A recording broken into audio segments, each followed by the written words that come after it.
Hola a todos. En el video de esta ocasión vamos a abordar un tema bastante interesante que tiene que ver con la programación de circuitos lógicos secuenciales. Particularmente el tema que voy a abordar es el de la programación de contadores. Es obvio que hay otro tipo de circuitos secuenciales, pero el de la programación de contadores, muchas de las veces es bastante interesante ver cómo funciona o cómo se programa un contador muy básico. En esta ocasión vamos a hacer un contador ascendente nada más, y para ello tenemos que ver algunas cuestiones teóricas para poder entender cómo hacer la programación de un contador binario. Entonces vamos a comenzar. En general hay varios tipos de clasificación de sistemas secuenciales, pero particularmente los que más se utilizan son los sistemas mixtos, y hay que entender que la base de todo sistema secuencial son los elementos de memoria, que para los sistemas digitales son los flip-flops. Sin embargo, en esta ocasión no voy a abordar el cómo se hace un sistema con flip-flops, porque al utilizar VHDL se puede hacer la descripción del hardware sin tener que describir, por ejemplo, una máquina de estados desde el punto de vista flip-flops, sino simplemente desde el punto de vista descripción de lo que yo quiero que haga el circuito. Observando aquí en esta diapositiva, se puede ver particularmente que dentro de los sistemas secuenciales podemos apuntar a que hay de tipo síncronos y mixtos, que estos son los más utilizados y que utilizan todos ellos una señal de reloj. De hecho, un sistema secuencial parte de la idea de que debe haber algún elemento que sincronice todos los eventos que están sucediendo dentro del circuito. Entonces podemos ver entonces que hay elementos de memoria, hay lógica combinatoria, obviamente, hay entradas, hay salidas, pero algo muy importante es que hay elementos de memoria. Esos elementos de memoria, repito, son los flip-flops, que en este caso no vamos a estudiar, pero en algún curso de sistemas digitales se aborda este tipo de temas. Aquí nada más necesito que entiendan que necesitamos una señal de reloj y en algún momento necesitamos describir algún elemento de memoria para poder generar un sistema secuencial. ¿Qué es una señal de reloj? Pues una señal de reloj simplemente es un pulso cuadrado que tiene cierta frecuencia de acción, y que ese pulso cuadrado es el que va a sincronizar todos los eventos internos en nuestro sistema. Bien, entonces para poder empezar a programar en VHDL hay algunos elementos denominados atributos que deberíamos comprender, ¿sí? Estos atributos lo que hacen es comprobar ciertas condiciones que van ocurriendo en un circuito. En este caso, el que más vamos a utilizar es este elemento o este atributo, que es S'(event). Y vamos a tomarlo como que es una especie de función que permite a VHDL para que no tengamos que escribir todo el código correspondiente a esta función. Entonces, event lo que hace es devolver un valor booleano true si se ha producido un cambio en la variable s. Aquí s puede ser cualquier valor, ¿sí? Cualquier valor o cualquier señal del cual necesitemos comprobar si hubo algún cambio o no. Este cambio solamente puede ser de 0 a 1 o de 1 a 0, porque, bueno, obviamente estamos hablando de sistemas digitales, y cualquier cambio que haya ocurrido en él, pues obviamente esta función lo que va a hacer es nada más de avisarme de que hubo algún cambio, no un cambio específico, sino algún cambio cualquiera que de este sea. Es decir, que hubo un cambio de 0 a 1 o de 1 a 0. Ahora bien, suponiendo que utilizamos un flip-flop y esto, insisto, no voy a ahondar qué cosa es un flip-flop ni toda la teoría que va atrás de él, porque a estas alturas se supone que ya llevaron un curso en el cual se abordó el uso de los flip-flops. Sin embargo, a grosso modo, un flip-flop no es más que un elemento que espera un pulso de reloj, como el que está aquí colocado, un pulso de reloj, el cual, una vez que se ejecuta, dispara algún tipo de evento en el dispositivo en cuestión. Recordando a lo mejor un poco, hay flip-flops de tipo D, SR, JK, tipo T. Entonces hay varios tipos. Ahorita nada más estamos especificando el tipo D. Y lo que podemos ver aquí en la tabla es que tenemos un estado Q y un estado QT más 1. ¿Qué significa? Bueno, QT es el estado presente, D es la entrada del sistema, y resulta que cuando llega un pulso de reloj, ese pulso de reloj dispara un evento de tal forma que después de dicho evento, el valor de Q, que es la salida, debe de cambiar hacia algún valor. Por ejemplo, si la entrada D está en 0, el valor presente de QT es igual a 0, cuando llegue un pulso de reloj, el valor de Q va a ser 0.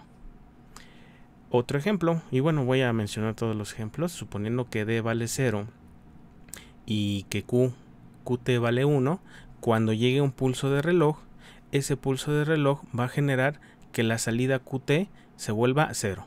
Es decir, antes del pulso estaba en 1 la salida, y después del pulso del reloj la salida se vuelve 0.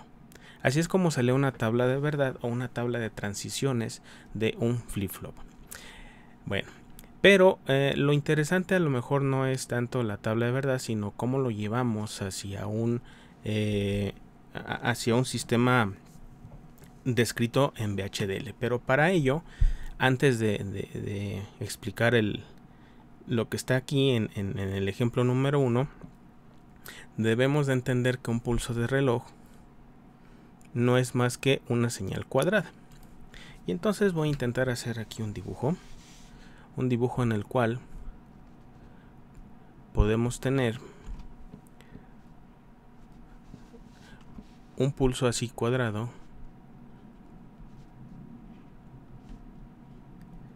pero ese pulso cuadrado tiene una particularidad. Cuando vamos de 0 a 1, es decir, vamos de un nivel bajo a un nivel alto, a este punto se le dice flanco de subida. Si nosotros estuviéramos en un valor 1 y nos vamos hacia un valor 0, es decir, va de un valor alto a un valor bajo, decimos que hubo un flanco de bajada. ¿Eso por qué es importante? Bueno, es importante porque cuando hablamos de los pulsos de reloj y de los sistemas secuenciales, estos responden a los flancos, es decir, a las transiciones que hubo en el reloj, de tal forma que hay sistemas que responden cuando hay un flanco de subida, y de hecho aquí a lo mejor debería hacer una corrección, porque ese flanco de subida debería estar especificado con una flechita hacia arriba, obviamente, y entonces esto sería el flanco de subida cuando vamos de 0 a 1, y cuando vamos de 1 a 0 es un flanco de bajada. Entonces, el flanco de subida o el flanco de bajada, no importa cuál de los dos, todos los sistemas secuenciales responden a alguno de esos dos, no a los dos. Es decir, o responden a flancos de subida o responden a flancos de bajada. Entonces, para observar cómo funciona y qué es lo que estamos haciendo en una descripción desde el punto de vista VHDL, bueno, así es como se implementa un flip-flop y la tabla de verdad correspondiente. Vemos aquí que tenemos una entidad denominada FFD, que significaría flip-flop tipo D, en el cual tenemos dos puertos. No es cierto, perdón, tenemos tres puertos. Tenemos un puerto D, un puerto CLK, y ambos son de tipo entrada con un estado lógico de tipo estándar, ¿no? Y tenemos una salida Q. Esa salida Q, aquí estamos especificando que es una salida, y también es de tipo lógico estándar. Se termina la entidad en esta zona y posteriormente empezamos con la arquitectura. Ya sabemos que cada entidad está asociada a alguna arquitectura, y en esta arquitectura se trabaja bajo un proceso porque se va a utilizar una sentencia if. Recuerden que cuando se trabaja con sentencias if, debe ir dentro de un proceso. Entonces, dentro del proceso hay que pasarle los argumentos CLK y D, que son las variables que vamos a estar utilizando dentro de dicho proceso. Entonces, observen que aquí hay un if, pero hay una sentencia o una expresión que al evaluarse me va a devolver o va a devolver un valor booleano 1 o 0. Observen que aquí dice CLK y apóstrofe event. ¿Qué significa esta línea? Bueno, esa línea lo que significa es que el sistema va a implementar mediante algún mecanismo un detector de cuando CLK tenga algún cambio. ¿Cuál cambio? Puede ser por flanco de subida o por flanco de bajada, ¿sí? Es decir, la sentencia CLK apóstrofe event lo que hace nada más es detectar que hubo un cambio de 0 a 1 o de 1 a 0. Posteriormente también hay otra sentencia que dice CLK igual a 1. Es decir, si hubo un cambio en el evento, perdón, si hubo un cambio en el reloj CLK y además CLK valía 1, pues la única forma de que esto se cumpla y sea verdadero es que CLK estuviera en 0 y actualmente está en 1.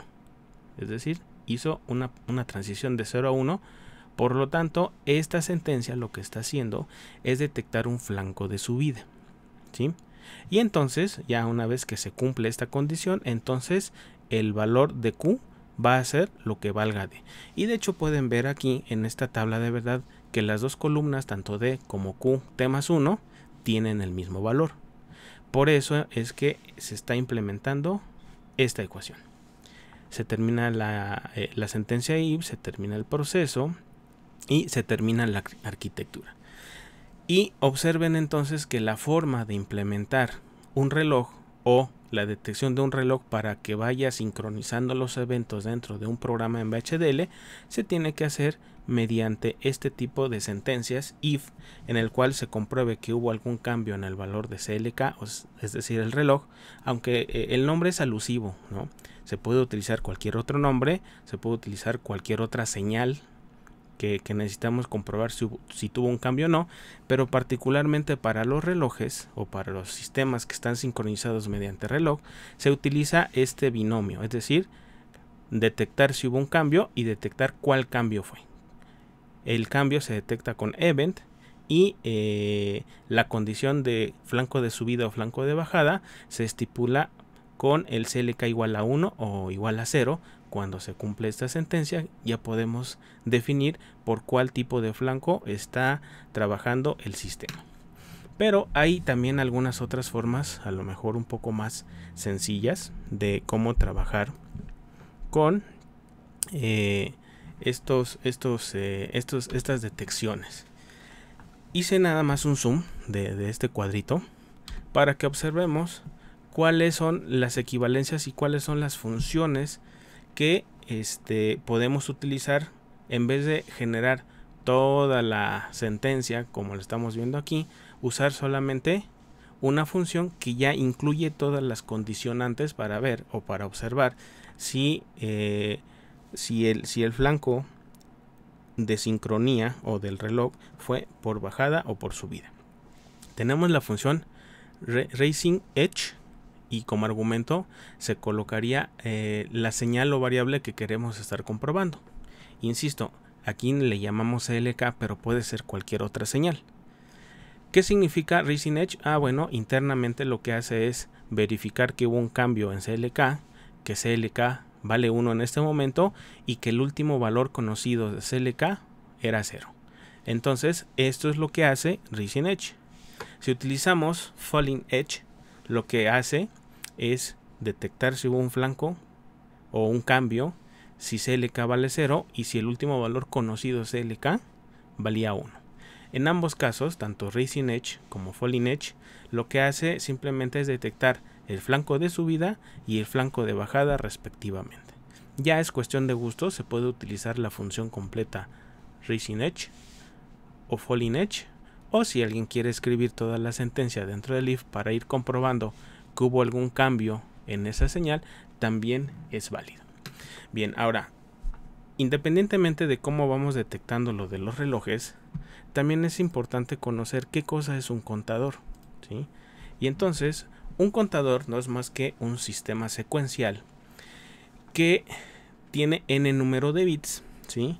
Y con ese n número de bits obviamente podemos hacer 2 a la n combinaciones o estados, que a partir de ellos, bueno, si juntamos el efecto de todas las salidas, generamos un contador binario.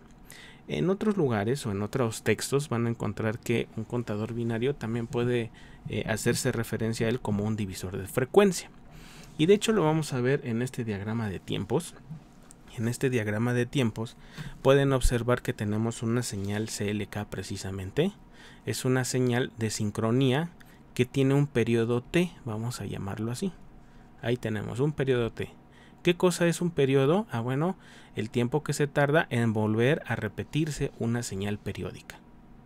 Aquí podemos ver que empieza en 0 precisamente, va en 1, después 0, 1 y así podemos ir escribiendo de manera indefinida.